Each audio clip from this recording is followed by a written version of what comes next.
Hello बच्चों, चलिए प्रश्न को समझते हैं। किसी विद्युत मापी के तार की लंबाई 100 सेंटीमीटर है तथा इसके सिरों के बीच कोई नियत विभवांतर बनाए रखा गया है। दो सेलों को श्रेणी क्रम में पहले एक दूसरे की सहायता करते हुए और फिर एक दूसरे के विपरीत दिशाओं में संयोजित किया गया है। इन दोनों प्रकरणों में शून्य विक्षेप स्थिति तार के धनात्मक सिरे से 50 सेंटीमीटर की और 10 सेंटीमीटर की दूरी पर प्राप्त होती है। दोनों सेलों के ईएमएफ या विद्युतवाहक बल का अनुपात है 5:4, 3:4, 3:2, 5:2। हमें प्रश्न में पूछा गया है कि जिन दो सेलों को पहले श्रेणी क्रम में एक दूसरे की सहायता और फिर बाद में विपरीत दिशाओं में संयोजित किया है तो उनके विद्युतवाहक बलों में क्या अनुपात। मुख्य अवधारणा में हम देख सकते हैं कि इस प्रकार से कोई मीटर सेतु होता है जिसमें इस प्रकार से एक कुंजी लगी होती है, एक बैटरी लगी होती है जिसका धनात्मक सिरा है तथा इससे 1 मीटर लंबाई का तार जुड़ा होता है और इस तार पर विभिन्न संतुलन प्राप्त करके हम तुलना करते हैं। तो माना कि इसकी लंबाई है L बराबर 100 सेंटीमीटर या 1 मीटर। माना कि इससे एक सेल जिसका विद्युतवाहक बल E1 है इस प्रकार से जोड़ा गया है और उसके लिए माना कि संतुलन बिंदु L1 पर प्राप्त होता है तथा इसी प्रकार से दूसरा विद्युतवाहक बल है जिसके लिए बाद में संतुलन प्राप्त किया गया तो माना कि वह L2 पर प्राप्त होता है। तो हम लिख सकते हैं कि विद्युतवाहक बल का संतुलन प्राप्त होता है तो उससे हम लिख सकते हैं कि E1 बटा E2 बराबर होता है इस 1 मीटर तार की लंबाई पर प्राप्त किया गया संतुलन बिंदु जो कि होता है L1 बटा L2।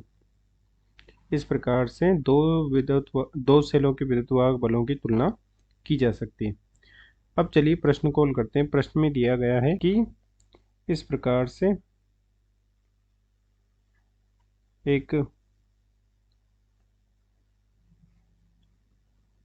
एक ई विद्युतवाहक बल की बैटरी है और ये कुंजी है इस प्रकार से और इसे 1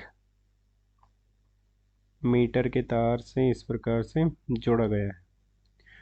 अब हमें दो विद्युतवाहक बलों के सेल दे रखे हैं जो कि इस प्रकार से एक दूसरे के साथ श्रेणी क्रम में तथा एक दूसरे की सहायता करते हुए इस प्रकार से प्लस माइनस जोड़ा गया है। माना कि पहले का विद्युतवाहक बल E1 था, दूसरे का विद्युतवाहक बल E2 था और इस L बराबर 100 सेंटीमीटर के तार पर लंबाई पर वह 50 सेंटीमीटर की लंबाई पर संतुलन प्राप्त करता है तथा L बराबर 50 सेंटीमीटर पर संतुलन प्राप्त करता है तथा इसी प्रकार से हम अलग अलग भी बना सकते हैं या इसी में। और जब दूसरी स्थिति में हमें बताया गया कि सेलों को इस प्रकार से जोड़ा गया है कि एक सेल श्रेणी क्रम में तो जोड़े गए हैं परंतु एक दूसरे के विपरीत जोड़े गए हैं जो कि एक दूसरे के प्रभाव को नष्ट कर देते हैं। तो ये E1 हो जाएगा, ये E2 हो जाएगा और बाद में जब इन्हें जोड़ा तो ये L बराबर 10 सेंटीमीटर पर ही इनका मान प्राप्त हो गया हमें।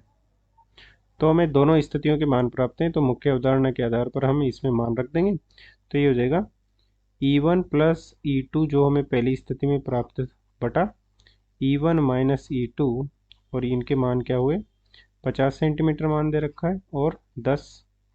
तो ये होगा L1 और L2 जबकि हमने मुख्य अवधारणा में देखा था E1 बटा E2 बराबर था L1 बटा L2 जो ही हमने लिख दिया है कि जब दोनों एक दूसरे की सहायता करते हुए जोड़े गए थे श्रेणी क्रम में तब संतुलन हमें 50 सेंटीमीटर पर प्राप्त हो रहा था, जब एक दूसरे के विपरीत जुड़े गए तो संतुलन हमें 10 सेंटीमीटर पर प्राप्त हो गया।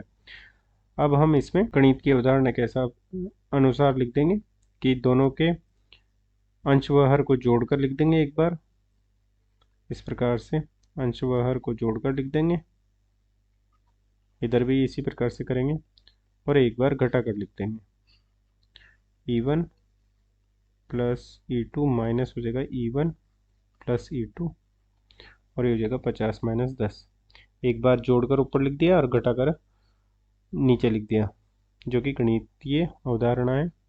तो E2 से E2 कट जाएगा और E1 से E1 कट जाएगा, तो ये हो जाएगा 2E1 और बटे 2E2 हो जाएगा और ये हो जाएगा 60/40।